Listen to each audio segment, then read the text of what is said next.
Assalamualaikum warahmatullahi wabarakatuh. Alhamdulillahi rabbil alamin. Wassalatu wassalamu ala ashrafil mursalin Nabiyyina wa maulana Muhammadin wa ala alihi wa sahbihi ajma'in. Wa ashhadu an la ilaha illallah wahdahu la syarika lah. Wa ashhadu anna Muhammadan abduhu wa rasuluh sallallahu alaihi wa ala alihi wa sahbihi wa man tabi'ahum bi ihsanin ila yaumiddin. Alhamdulillah, puji syukur kita haturkan kehadirat Allah. Pagi ini kembali kita melanjutkan kajian dengan membaca prinsip-prinsip akidah Ahlus Sunnah wal Jamaah. Dan insyaallah kita akan membaca halaman 114 yang diberi judul penulis Ahlus Sunnah wal Jamaah adalah Ahlul Wasat. Ahlus Sunnah wal Jamaah adalah golongan pertengahan. Al-Wasat artinya tengah. Wasit itu berarti penengah. Disebut sebagai Ahlul Wasat, orang yang berada di pertengahan karena dia tidak ekstrim ke kiri maupun ekstrim sebaliknya. Dan Allah Subhanahu wa taala mensifati umat ini dengan ummatan wasatan. Wasat artinya apa tadi? Tengah. Kalau wasit artinya penengah. Sehingga hakim itu penengah.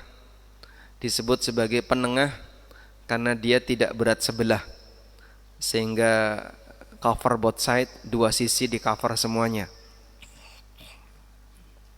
Maka wasit tidak boleh berpihak kepada salah satu, cenderung kepada salah satu. Karena itu yang namanya hakim ataupun orang yang mengadili al-qadhi, dia tidak boleh berasal dari keluarga terdakwah maupun pendakwah. Karena kalau berasal dari salah satunya, bisa dipastikan akan berpihak kepada salah satunya. Kemudian disebut sebagai umat wasat karena dia tidak ekstrim. Tidak ekstrim ke kanan maupun tidak ekstrim ke kiri, dalam posisi pertengahan. Sebab posisi tengah yang dia tidak ekstrim ke kanan dan tidak ekstrim ke kiri, ini selalu berada di prinsip kebenaran, selalu berada di atas kebenaran. Karena yang ekstrim kanan maupun ekstrim kiri ini salah, ini juga salah. Yang benar adalah yang berada di tengah. Dan umat Islam disebut oleh Allah Ta'ala dalam Al-Quran sebagai umat wasat. Sebagaimana yang Allah firmankan dalam Al-Quran, wa kadzalika ja'alnakum ummatan wasatan. Demikianlah kami jadikan kalian sebagai ummatan wasatan. Penyebutan ummatan wasatan ini disebutkan di firman Allah surat Al-Baqarah. Kita lihat ayatnya. Allah Subhanahu wa taala mengatakan, wa kadzalika ja'alnakum ummatan wasatan litakunu syuhada'a 'alan nas. Demikianlah kami jadikan kalian sebagai ummatan wasatan, umat pertengahan. Surat Al-Baqarah ayat berapa tadi? Ada di Quran surat Al-Baqarah ayat 143. Ya. Allah menyebut umat Islam sebagai ummatan wasatan, umat pertengahan, karena dia tidak ekstrim ke kanan dan tidak ekstrim ke kiri.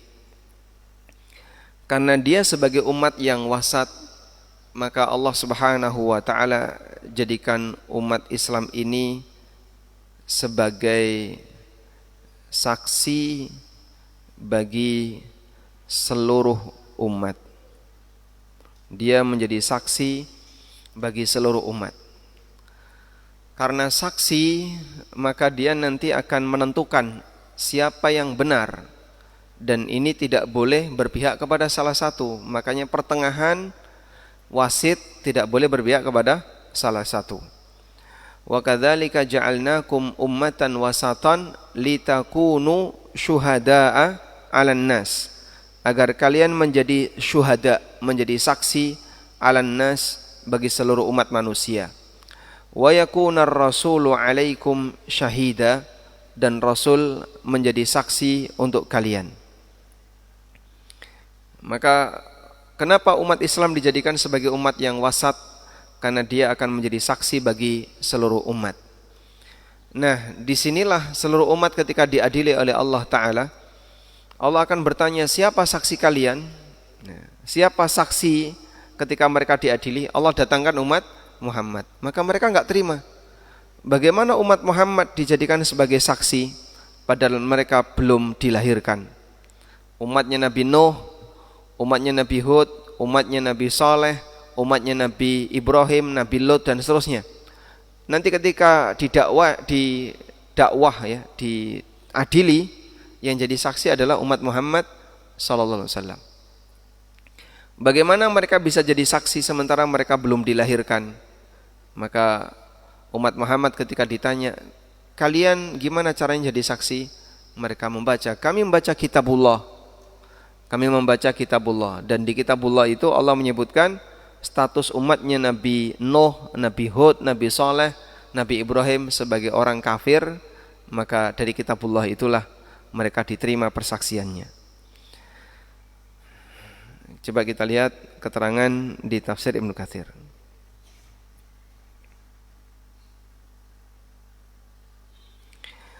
Disebutkan dalam riwayat Imam Ahmad, Rasulullah sallallahu alaihi wasallam pernah bersabda, Yud'a Nuhun yaumal qiyamah. Nabi Nuh akan dipanggil di hari kiamat. Fayuqalu lahu, maka ditanya, hal balagta, wahai Nuh, apakah kamu sudah menyampaikan risalah? Fayaqulu na'am, maka Nuh menjawab iya. Fayud'a qaumuhu, kemudian kaumnya Nabi Nuh dipanggil. Fayuqalu lahum, lalu ditanya, hal balagakum, apakah Nuh sudah menyampaikan risalah kepada kalian? Fayaquluna, mereka menjawab, ma atana min nadhir, belum pernah ada rasul yang datang kepada kami. Wa ma atana min ahadin, enggak ada seorang pun yang memberikan peringatan kepada kami. Coba mereka mengingkari kalau Nabi Nuh sudah pernah diutus kepada mereka. Coba kita lihat di sini. Nah, biar bisa digedein ya. Disebutkan dalam hadis riwayat Bukhari dari sahabat Abu Sa'id Al-Khudri radhiyallahu anhu. Ini contoh bagaimana kita akan jadi saksi untuk umat-umat sebelum kita. Yud'a Nuhun, Nuh dipanggil yaumal qiyamah, besok di hari kiamat. Fayaqulu, maka Nuh menjawab, labbaika wa sa'daika ya Rabbi, aku sambut panggilanmu ya Allah. Fayaqulu, lalu Allah bertanya, hal ballagta, wahai Nuh, apakah kamu sudah menyampaikan wahyu kepada umatmu? Fayaqulu, na'am, Nuh mengatakan iya. Fayuqalu li ummatihi, lalu umatnya Nabi Nuh ditanya, hal ballagakum, apakah nabi kalian sudah menyampaikan peringatan kepada kalian? Fayaquluna, mereka menjawab, ma atana min nadhir, belum pernah ada nabi yang datang kepada kami. Masya Allah. Di akhirat masih berani kayak gini ya. Ini di akhirat loh Pak, bukan di dunia. Ma atana min nadhir, belum pernah ada nabi yang datang kepada kami. Fayaqulu, maka Allah berfirman, man yashhadu laka, siapa yang akan menjadi saksi untukmu wahai Nuh? Wahai Nuh, siapa yang jadi saksimu? Fayaqulu, kemudian Nuh mengatakan, Muhammadun wa ummatuhu, Muhammad dan umatnya. Muhammad dan umatnya. Fatashhaduna annahu qad ballagha, maka umat Muhammad mereka semuanya bersaksi, kata Nabi SAW, fatashhadun, kalian akan bersaksi annahu qad ballagha, bahwa Nuh telah menyampaikan risalah itu. Wa yakuna ar-rasulu 'alaikum syahida, dan Rasul menjadi saksi bagi kalian semuanya. Fadzalika qauluhu, itulah firman Allah jalla dzikruhu, wa kadzalika ja'alnakum ummatan wasatan litakunu syuhada'a 'alan nas wa yakuna ar-rasulu 'alaikum syahida. Demikianlah kami jadikan kalian wahai umat Muhammad sallallahu alaihi wasallam sebagai umat wasat, umat pertengahan, agar kalian menjadi saksi untuk seluruh umat manusia, sehingga besok kita akan dipanggil oleh Allah untuk jadi saksi umatnya Nabi Nuh, umatnya Nabi Lut, umatnya Nabi Ibrahim, umatnya Nabi Hud, umatnya Nabi Saleh, yang kita baca ceritanya dalam Al-Quran. Kalau mereka sudah didatangi Nabi dan mereka tidak mau menerima, siap-siap untuk jadi saksi. Wal wasat, dan kata al wasat adalah al adl, umat pertengahan. Dan disebutkan dalam riwayat yang lain bahwa umatnya Nabi Nuh enggak terima. Lah mereka jadi saksi padahal mereka tidak ikut dalam kejadian. Saksi itu syaratnya apa? Hadir dalam kejadian. Waktu dulu kita hidup, mereka belum lahir jadi saksi. Maka umat Muhammad menjawab pakai apa? Kami baca Al-Quran. Sehingga saat Anda baca Quran, lalu membaca cerita para nabi, membaca cerita umatnya para nabi, di situ kita mengenal apa yang terjadi antara para nabi dan umatnya. Baik. Selanjutnya, Ahlu Sunnah yang merupakan umat Muhammad terbaik. Ahlu Sunnah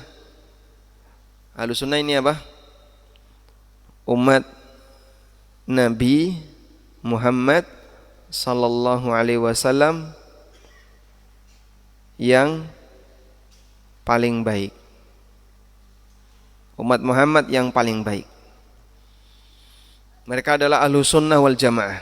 Makanya semuanya mengklaim Ahlu Sunnah wal Jamaah untuk bisa disebut sebagai umatnya Nabi Muhammad sallallahu alaihi wasallam yang terbaik. Ahlu Sunnah wal Jamaah sebagai umat Muhammad sallallahu alaihi wasallam yang terbaik adalah umat pertengahan.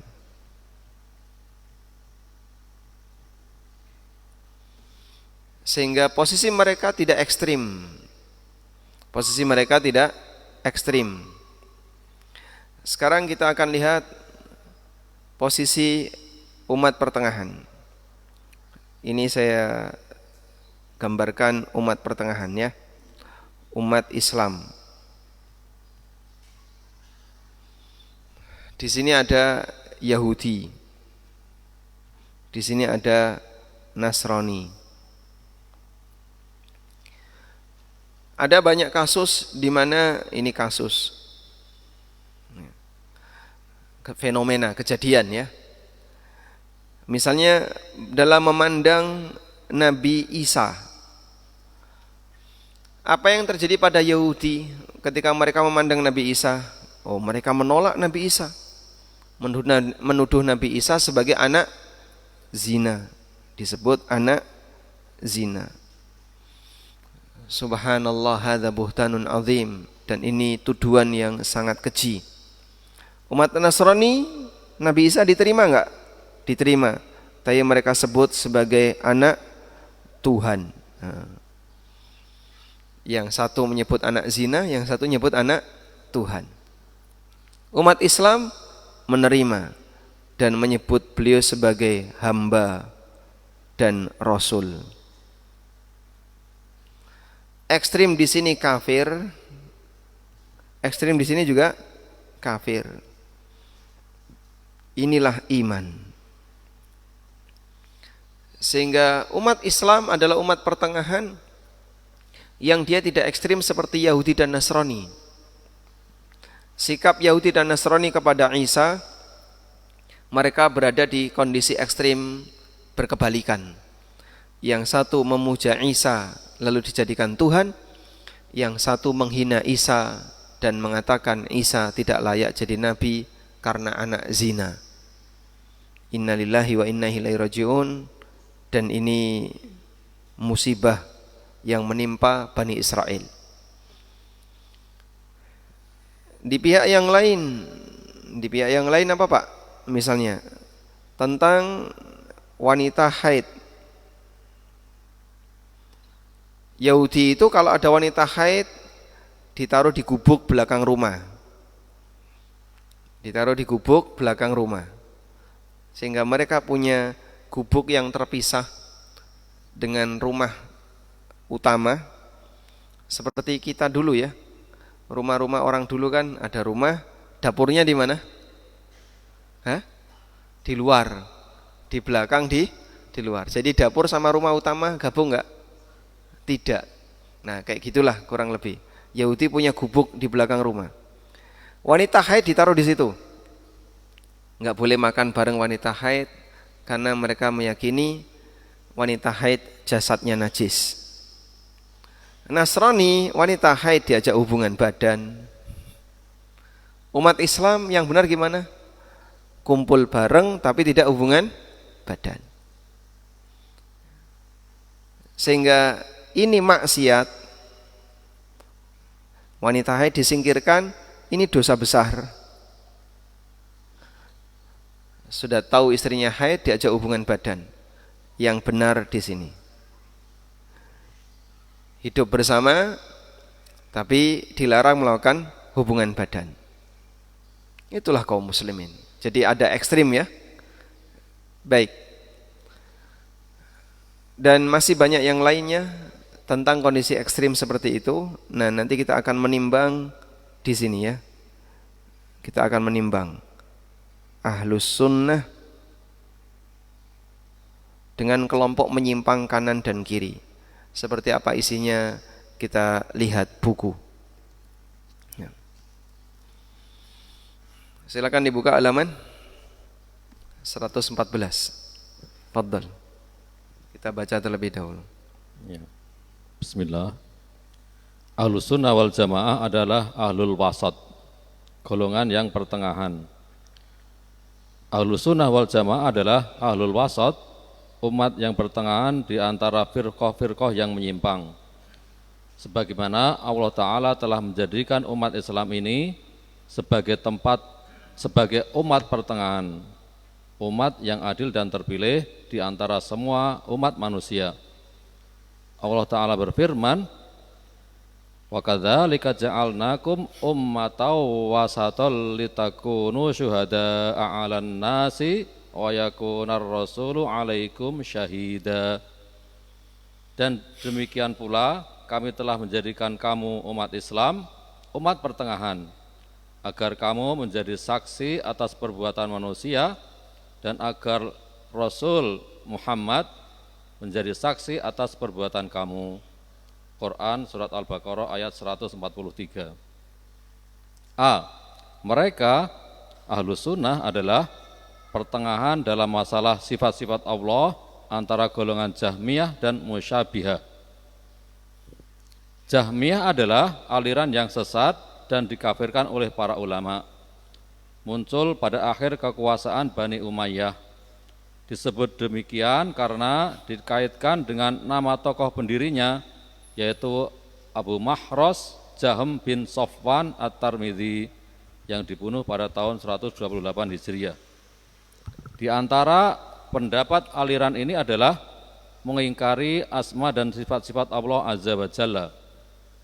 Al-Quran adalah makhluk, barang ciptaan, dan bahwa iman itu adalah hanya sekedar mengenal Allah Subhanahu wa Ta'ala. Mereka, orang-orang Jahmiyah, berkeyakinan bahwa surga neraka itu fana, akan binasa, dan lain-lain. Kemudian golongan Musyabihah, yaitu aliran yang sesat dan termasuk ahlul bid'ah. Mereka menyamakan atau menyerupakan sifat Allah dengan sifat makhluknya.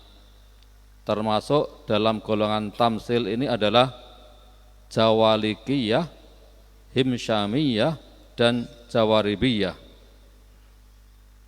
Lihat di Sahrul Aqidah Wasitiyah. Sedangkan pandangan Ahlus Sunnah tentang sifat Allah dapat dilihat dalam pembahasan tauhid asma dan sifat. Nah, baik, kita akan menuju perbedaan yang terjadi di antara satu kelompok dengan kelompok yang lain. Sejarah perbedaan itu sejak kapan? Sejarah adanya perbedaan dalam masalah akidah itu sejak kapan? Sejak zaman siapa? Ibnu Umar masih hidup, Ali bin Abi Thalib masih hidup. Sudah muncul Qadariyah. Di mana? Qadariyah itu ada di mana? Di Irak. Ada orang yang bernama Ma'bad bin Khalid al-Juhani, yang dia punya pemahaman bahwa takdir itu tidak ada, sehingga apapun yang terjadi di alam ini terjadi dengan sendirinya, bukan karena takdir Allah. Dan muncul aliran-aliran yang lain. Maka sejarah munculnya perbedaan pendapat, perbedaan aliran di kalangan kaum muslimin itu sudah sangat tua, lebih dari 1200 tahun, bahkan 1300 tahun kalau dihitung dari sekarang. Maka perbedaan yang sudah lebih usianya dari 1300 tahun, semakin ke sana makin ke sini. Makin jauh, makin banyak perbedaan. Karena makin jauh itu bukannya makin menyatu, tapi makin mecah. Ibarat akar gitu ya. Dari batang, kemudian akar makin jauh, makin apa? Makin banyak cabangnya.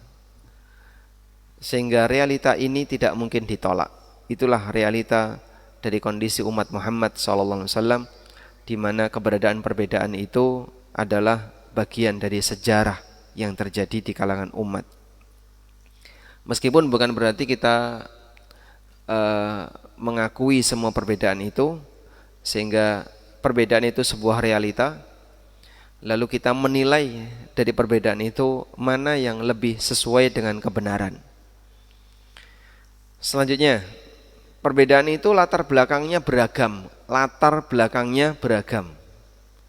Ada yang karena latar belakang memahami nama dan sifat Allah. Ada yang latar belakang memahami status surga dan neraka. Ada yang latar belakangnya karena masalah Al-Quran itu apakah kalam Allah ataukah bukan. Ada perbedaan dalam masalah status sahabat dan ahlul bait, dan beragam. Nah, di antara buku yang mengumpulkan seperti ini, di footnote itu ada ya. Contohnya Maqalatul Islamiyin. Itu karya Abul Hasan Al-Asy'ari. Maqalat itu artinya pendapat-pendapat. Islamiyin artinya masyarakat yang menisbahkan dirinya sebagai muslim. Maka disebut dengan maqalat Islamiyin. Pendapat-pendapat orang-orang yang menyatakan dirinya sebagai muslim. Ada juga buku judulnya Al-Farqu Bainal Firaq, karya Asy-Syahrastani. Al-Farqu Bainal Firaq, perbedaan antara beragam firqah-firqah. Yang ini bilang A, yang ini bilang B, yang ini bilang C, yang ini bilang D. Dan ini juga banyak disinggung oleh Syekh Khalil Hirras, ulama Mesir belakangan ya. Syekh Khalil Hirras ini belakangan. Dalam Syarah Aqidah Wasatiyah. Taib, intinya kaum muslimin sudah berpecah dalam masalah akidah di berbagai bidang, dan itu sudah terjadi sejak masa silam. Nah, sekarang kita mau lihat nih. Itu kan ada pertama masalah sifat dan nama dan sifat Allah ya. Kita tulis di sini, Ahlussunnah adalah pertengahan dalam masalah sifat Allah. Dalam masalah sifat Allah, kita tulis poin 1, sifat Allah. Dalam masalah sifat Allah ada kelompok Jahmiyah dan ada kelompok Musyabbihah.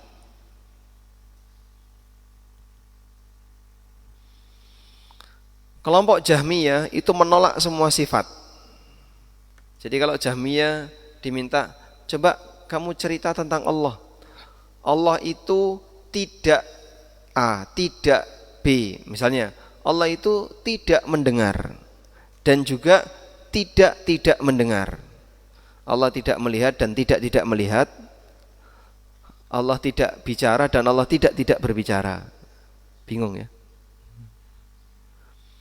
Jadi kalau mereka bilang Allah tidak melihat, berarti kalau begitu Allah nggak bisa melihat. Juga tidak. Allah tidak melihat dan juga tidak bisa melihat. Bingung itu. Karena Jahmiyah itu punya prinsip, pokoknya kamu cerita tentang Allah tapi tanpa sifat. Berarti kan nggak ada kalau kayak gitu.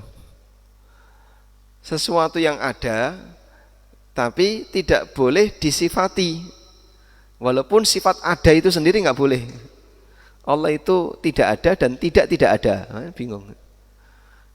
Maka Jahmiyah ini kelompok yang paling bingungi. Ya, ada sejarah konon katanya Jahm bin Safwan ya. Jahm bin Safwan ini debat dengan orang India untuk meyakinkan bahwa Tuhan itu bukan berhala. Nah, karena berhala itu kan fisik. Berhala itu bentuknya fisik. Ini bukan Tuhan. Tuhan itu enggak fisik. Akhirnya sama orang Hindu ini debat. Nah, kalau Tuhan yang tidak fisik itu apakah Tuhan punya sifat? Kalau Tuhan punya sifat mendengar, punya sifat melihat, punya sifat berbicara, berarti kan fisik juga. Cuman enggak kelihatan. Akhirnya satu-satunya cara biar status fisik itu hilang, maka mereka meniadakan semua sifat. Ya Tuhan itu tidak mendengar, tidak melihat, tidak berbicara, tidak menciptakan, tidak mematikan, tidak menghidupkan, tidak membagi rizki. Lah terus Tuhan itu apa? Ya tidak semuanya. Berarti raono nih koyo ngene. Tidak ada sesuatu yang bisa disifati dengan kata tidak kecuali syai'un ma'dum, sesuatu yang tidak ada. Nah, ini Jahmiyah. Kebalikannya musyabbihah. Nah, musyabbihah itu mereka meyakini Allah mendengar, Allah melihat, Allah berbicara. Tapi cara menjelaskannya sama seperti kita bicara. Allah melihat seperti kita melihat. Allah mendengar seperti kita mendengar. Nah, ini kebalikan dari Jahmiyah tadi ya. Ahlu sunnah pertengahan. Bagaimana ahlu sunnah? Ahlu sunnah menetapkan sifat Allah.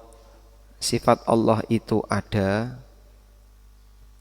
Sifat Allah itu ada, tapi tidak sama dengan makhluk. Begitu aja. Sederhana ya. Dan itulah yang Allah ajarkan dalam Al-Quran, laisa kamitslihi syai'un wa huwas samiul basir. Tidak ada yang semisal dengan Allah dan Dia Maha mendengar lagi Maha melihat. Satu poin. Kita beralih ke poin yang kedua, B sekarang. Ini baru A ya. Bagian ini mungkin cukup rumit, Pak. Makanya walhamdulillah Bapak jadi ahlu sunnah. Kalau jadi Jahmiyah bingung nanti. Mumet terus tiap hari. Sehingga kalau kita berbicara masalah akidah, ahlu sunnah itu paling gampang untuk memahami. Karena agama ini susah atau mudah? Agama ini susah atau mudah? Hah? Mudah atau susah? Mudah. Apa dalilnya? Yuridullahu bikumul yusra wa la yuridu bikumul usra. Allah menghendaki kemudahan dan Allah tidak menghendaki kesulitan bagi kalian. Allah Subhanahu wa taala juga mengatakan wa ma ja'ala 'alaikum fid dini min haraj. Allah tidak menjadikan adanya kesulitan dalam agama. Allah juga berfirman la yukallifullahu nafsan illa wus'aha. Jadi kalau semua ayat ini menjelaskan agama itu tidak rumit, mudah. Jika dipelajari saja susah, berarti itu bukan agama. Kalau dipelajari saja sudah susah, sudah rumit, berarti itu bukan ajaran agama. Baik, sekarang kita lihat poin B. Nah, silakan kita baca poin B.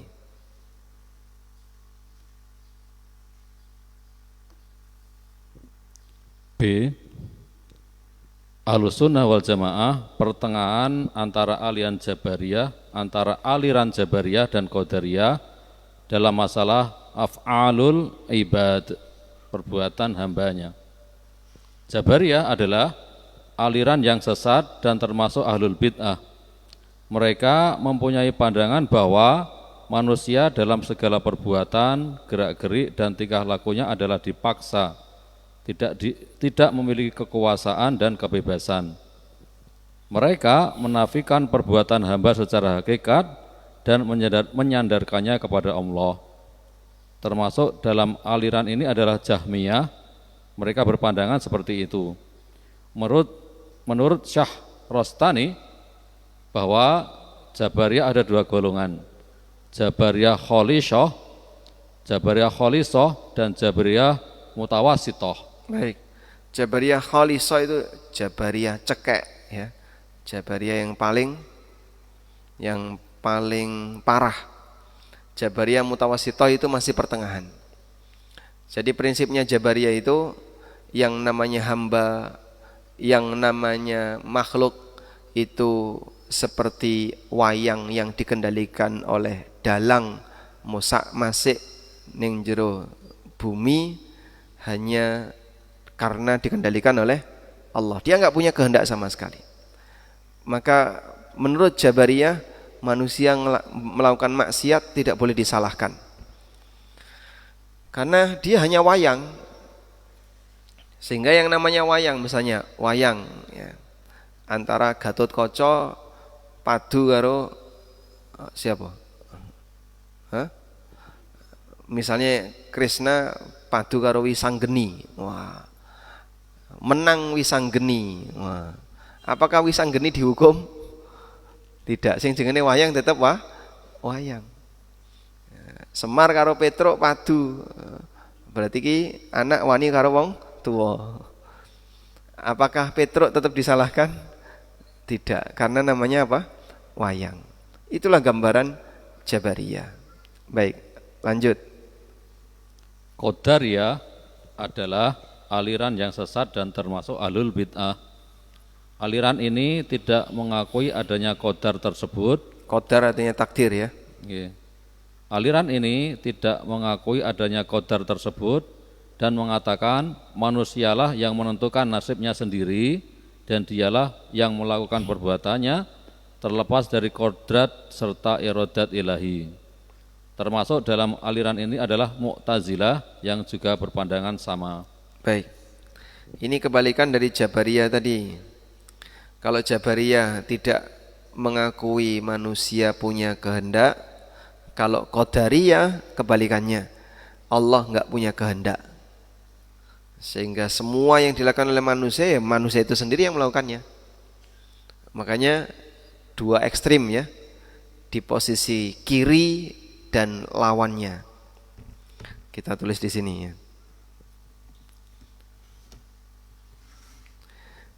Ini perbedaan antara Jahmiyah, Musyabbihah dan Ahlussunnah. Ahlussunnah saya taruh di atas terus, ya.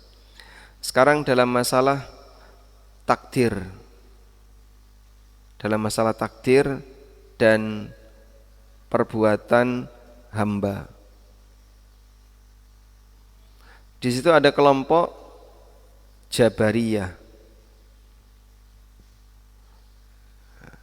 dan ada kelompok apa? Qadariyah. Kelompok Jabariyah dan Qadariyah. Menurut kelompok Jabariyah, hamba tidak punya kehendak.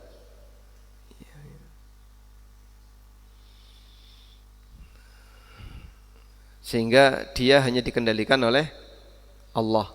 Maka kalaupun salah tidak boleh disalahkan. Sebaliknya Qadariyah. Qadariyah mengatakan semua amal hamba tidak dikehendaki oleh Allah. Jadi Allah tidak terlibat sama sekali dalam amalan hamba. Yang ini mengingkari takdir, yang ini berlebihan menetapkan takdir. Ahlu sunnah, nah di sini ahlu sunnah pertengahan, mengimani takdir dengan cara yang benar. Udah? Sekarang kita lihat di sini ya.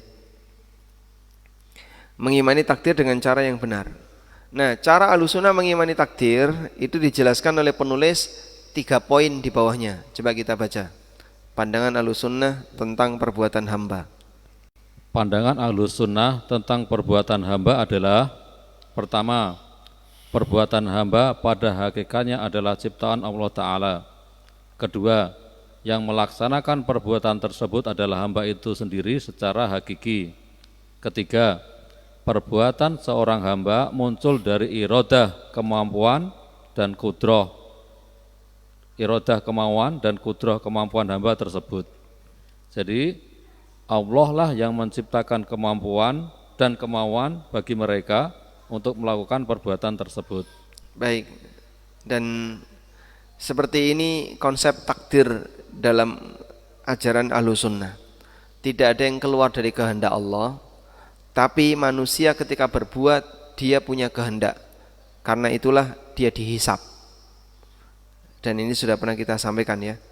Pembahasan terkait masalah takdir sudah pernah kita sampaikan. Walhamdulillah, insyaallah di 2 poin ini bisa dipahami ya. Mungkin belum begitu kelihatan. Nanti kalau sudah masuk ke Syiah itu baru kelihatan. C sekarang, poin yang ketiga. C. Ahlussunnah wal Jamaah pertengahan dalam masalah ancaman Allah antara Murji'ah dan aliran Wa'idiyah dari kalangan Qadariyah dan selain mereka. Murji'ah adalah aliran yang sesat dan termasuk ahlul bid'ah. Mereka mengatakan suatu dosa tidak membahayakan selama ada iman, sebagaimana halnya suatu ketaatan tidak berguna selama ada kekafiran. Menurut mereka, amal tidaklah termasuk dalam kriteria iman, serta iman tidak bertambah dan tidak pula berkurang. Wa'idiyah adalah aliran yang sesat dan termasuk ahlul bid'ah. Mereka berpendapat bahwa Allah harus melaksanakan ancamannya sebagaimana disebutkan dalam Al-Quran. Oleh karena itu, mereka berpendapat bahwa pelaku dosa besar apabila ia wafat tanpa bertaubat, maka ia akan kekal di neraka, sebagaimana yang diancamkan oleh Allah terhadap mereka, sebab Allah tidak akan menyalahi janjinya. Sedangkan menurut Ahlussunnah bahwa seorang muslim yang berbuat dosa besar diancam dengan neraka apabila ia tidak bertaubat. Jika Allah menghendaki, dia akan mengampuninya, dan jika Allah menghendaki, dia akan menyiksanya di dalam neraka, tapi ia tidak kekal di dalamnya. Baik, sekarang lihat ini ya. Wa'id itu apa wa'id? Ada al-wa'du wal-wa'id. Al-wa'du itu artinya janji. Al-wa'id itu artinya ancaman. Janji dan ancaman itu sama atau beda? Sama atau beda? Hah? Beda. Bedanya apa? Bedanya apa, Pak? Kalau janji itu titik-titik, kalau ancaman itu titik-titik. Gimana? Kalau janji itu? Reward. Hah? Reward. Ya, baik. Jadi Kalau janji itu untuk balasan kebaikan. Kalau ancaman kebalikan dari janji tadi, untuk balasan keburukan. Tidak melaksanakan janji, tidak menunaikan janji, ini pendusta. Apakah tidak mewujudkan ancaman juga termasuk dusta? Kalau kamu enggak masuk, tak cubit. Nah, pas dia enggak masuk, besok ketemu, saya enggak jadi nyubit kamu, aku enggak tega, dikaplok ya. Baik. Ketika dia ketemu terus enggak jadi nyubit, itu berarti menyalahi apa? Menyalahi ancaman. Menyalahi ancaman itu boleh atau tidak? Menyalahi ancaman itu boleh atau tidak? Hah? Boleh. Justru itu tanda baik hati. Orang tua ngancam anaknya, kalau sampai kamu enggak pulang jam 9, gak tak buka no pintu. Nah, anaknya pulang jam setengah 10, telat. Dodok-dodok. Dimbarne wae kalau wong tuane, dodok-dodok lagi. Tapi lama-lama orang tuanya enggak tega. Kenapa? Anaknya jeglekno listrik, jedek. Wes. Mau tidak mau ya metu. Pernah enggak gitu, Mas? Lah dodok-dodok gak metu-metu jeglek, tek wes. Keluarlah orang tuanya. Anaknya masuk. Maka tidak mewujudkan ancaman dosa atau tidak? Tidak. Itu bukti baik hati. Suami ngancam istrinya, kalau sampai kamu keluar tak ceraikan. Metu bojone. Jatuh cerai atau tidak? Jatuh cerai atau tidak? Kalau suami ngomong seperti ini, demi Allah, jika sampai kamu berani keluar rumah, aku ceraikan kamu. Terus istrinya keluar rumah, apakah sudah jatuh cerai?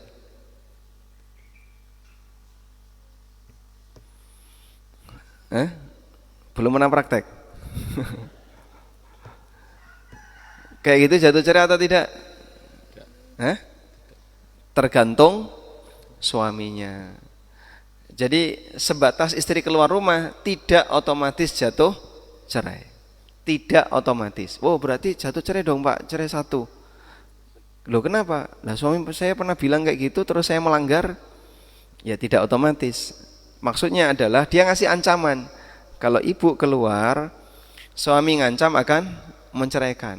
Kalau ternyata ibu keluar suami enggak menceraikan, ya walhamdulillah.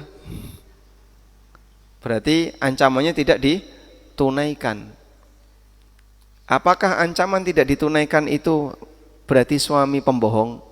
Loh katanya Mas mau menceraikan saya kalau saya keluar. Buktikan. Kok malah njaluk diceraikan? Apakah berarti suami pembohong? Tidak. Karena yang terjadi apa? Menyalahi ancaman. Nah, Mu'tazilah dan kelompok Wa'idiyah. Kelompok Wa'idiyah itu meliputi siapa saja?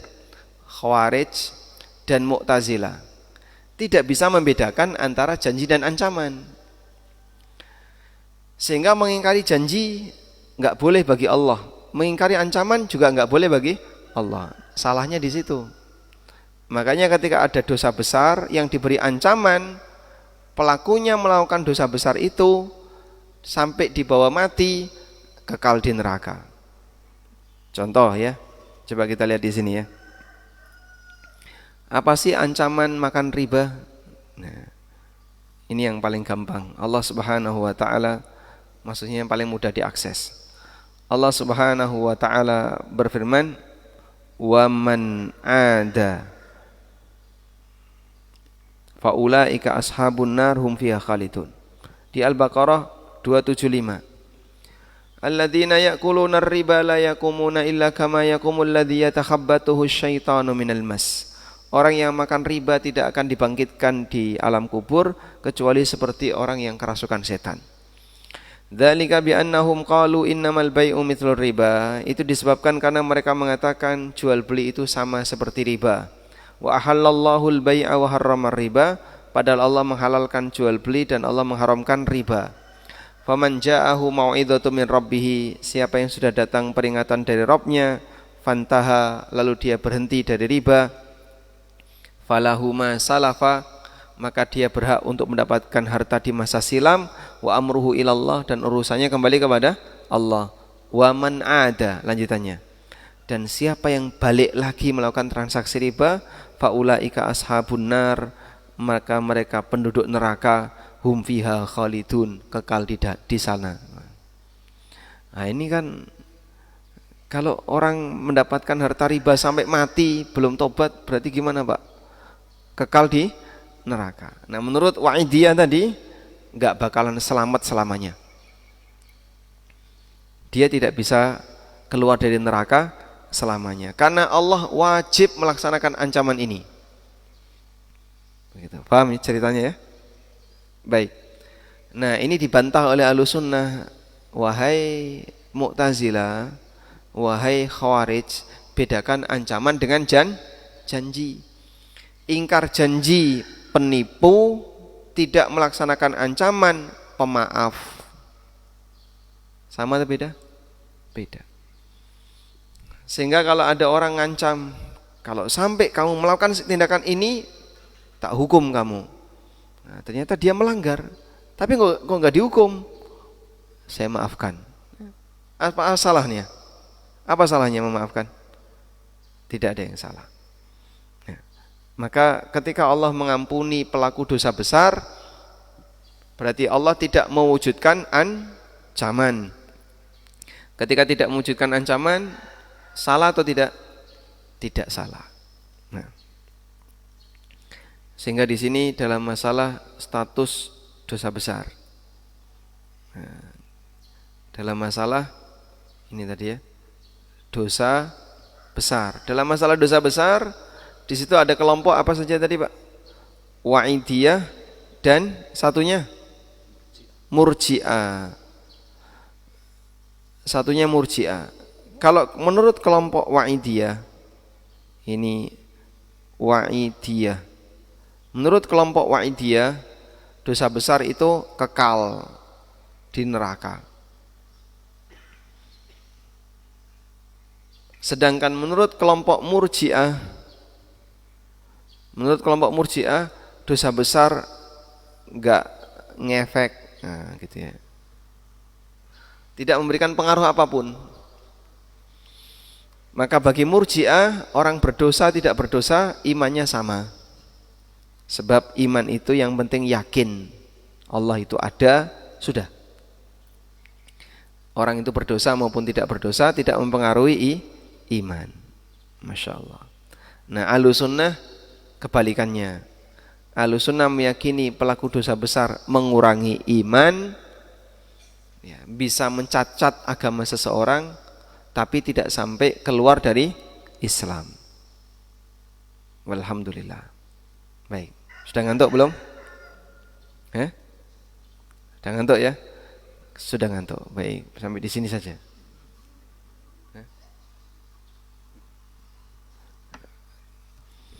Poin berikutnya apa? Poin berikutnya tentang nama iman dan agama. Lihat di 119 itu ya. Jadi nanti akan membahas tentang status seseorang. Apakah pelaku dosa besar itu statusnya kafir ataukah tidak? Ada perbedaan antara Khawarij dengan Murji'ah juga. Wallahu alam. Baik.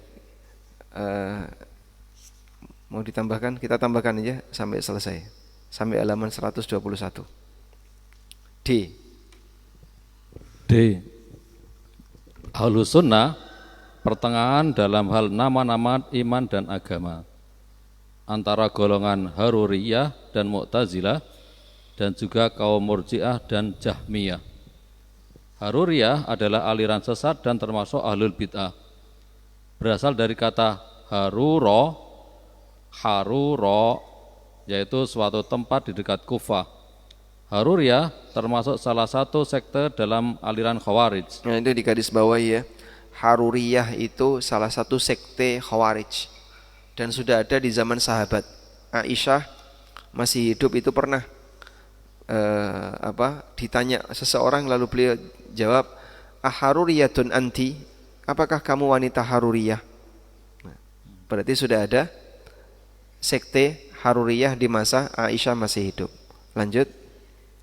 Dinamakan demikian, dinamakan Haruriyah karena tempat itulah mereka berkumpul ketika mereka keluar memberontak dari kekhalifahan Ali bin Abi Thalib radhiyallahu anhu. Itu nama daerah Haruro. Nah, saat mau berontak Ali itu ngumpulnya di Haruro. Maka kelompok ini disebut Haruriyah.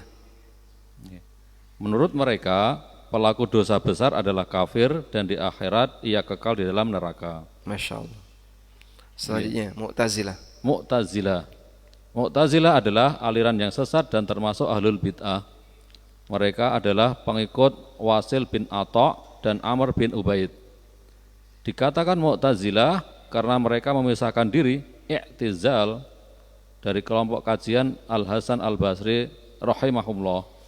Beliau wafat tahun 110 Hijriah. Atau karena mereka mengisolir diri dari pandangan sebagian besar umat Islam yang ketika itu dalam hal pelaku dosa besar. Karena menurut Wasil bin Atha, pelaku dosa besar berada dalam status antara iman dan kafir. Tidak dikatakan beriman dan tidak pula dikatakan kafir. Atau disebut dengan istilah manzilah bainal manzilatain. Manzilah bainal manzilatain. Tempat di antara dua kedudukan. Jadi tidak mukmin dan tidak kafir. Dan jika tidak bertaubat, maka ia di akhirat akan kekal di dalam neraka. Adapun golongan Ahlus Sunnah, menurut Ahlus Sunnah, pelaku dosa besar dari kaum muslimin masih tetap disebut mukmin karena imannya. Hanya saja yaitu fasik karena perbuatan dosa besarnya. Atau dikatakan yaitu mukmin yang kurang imannya, sedang urusannya di akhirat apabila belum bertaubat adalah terserah Allah. Jika Allah Ta'ala menghendaki akan disiksanya sesuai dengan keadilannya, dan jika Allah Ta'ala menghendaki akan diampuninya sesuai dengan sifat kasih sayangnya. Nah, insya Allah bisa dipahami ya. Baik, jadi di sini perbedaan ada di mana? Status seseorang. Kalau orang melakukan dosa besar, itu kafir atau tidak? Menurut Khawarij kafir. Sehingga kalau dia mati nggak boleh disolati. Sementara menurut Mu'tazilah, belum kafir, tapi antara kafir dan mukmin. Kafir gak kafir, mukmin gak mukmin.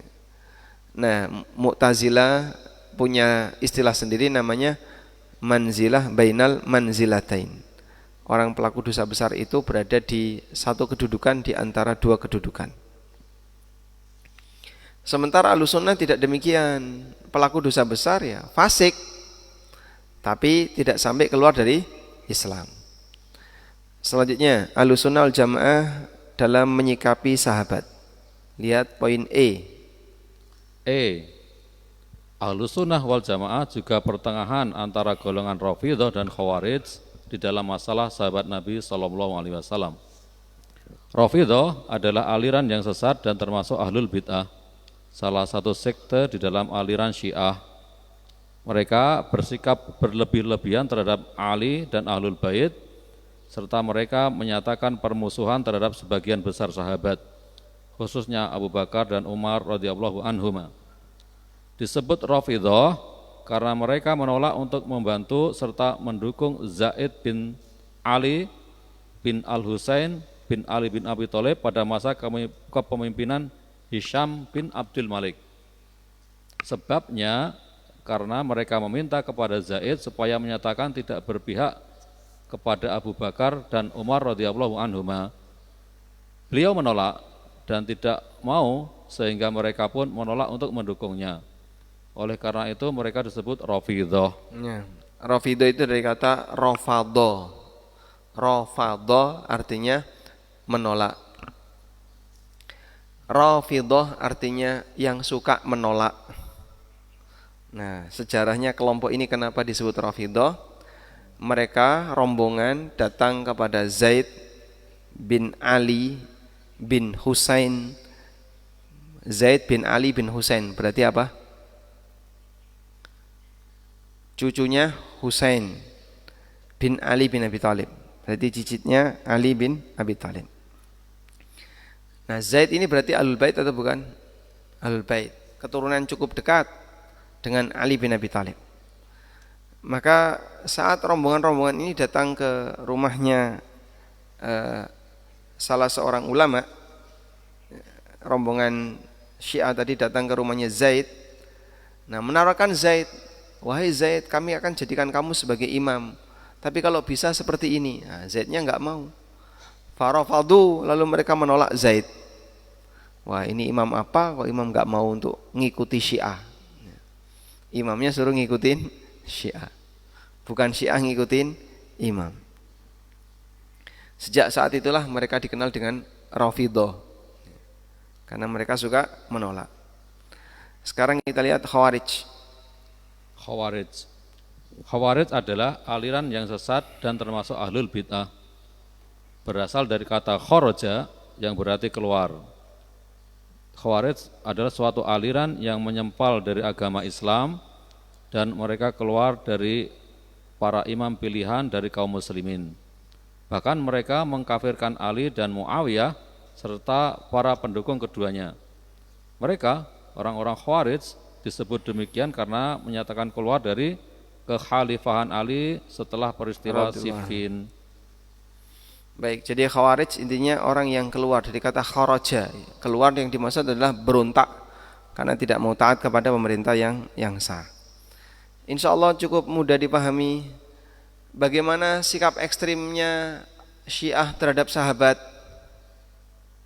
Dikafirkan. Yang enggak kafir cuma 6, kurang lebih 6. Yang selain Ahlul Bait yang enggak kafir. Lalu mereka ekstrim dalam menyikapi Ahlul Bait. Ahlul Bait dikultuskan. Itu gaya Syiah. Maka kalau ada orang yang ingin dihormati dengan status sosial, ya, Ahlul Bait itu bisa. Sedangkan Khawarij, mereka benci Ahlul Bait. Maka bagi Khawarij, Ahlul Bait itu dianggap musuh. Jadinya aneh ya, yang satu mengkultuskan Ahlul Bait, yang satu memusuhi Ahlul Bait. Wallahu a'lam. Baik, mungkin demikian yang bisa kita sampaikan. Semoga bermanfaat. Wassallallahu ala nabiyyina Muhammadin wa ala alihi wa sahbihi wasallam. Silakan Bapak-bapak jika ada pertanyaan. Ibu-ibu yang ingin bertanya silakan kertasnya dikumpulkan, lalu akan kita pilih dan bacakan.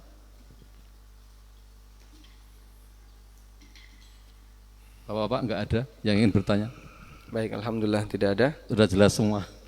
Nah, tugasnya adalah kasih tugas nggak Pak? Jangan pulang dulu ya. Tugasnya catat.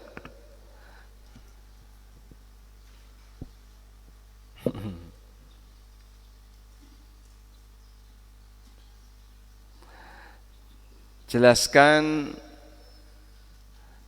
3 kondisi ekstrim selain ahlu sunnah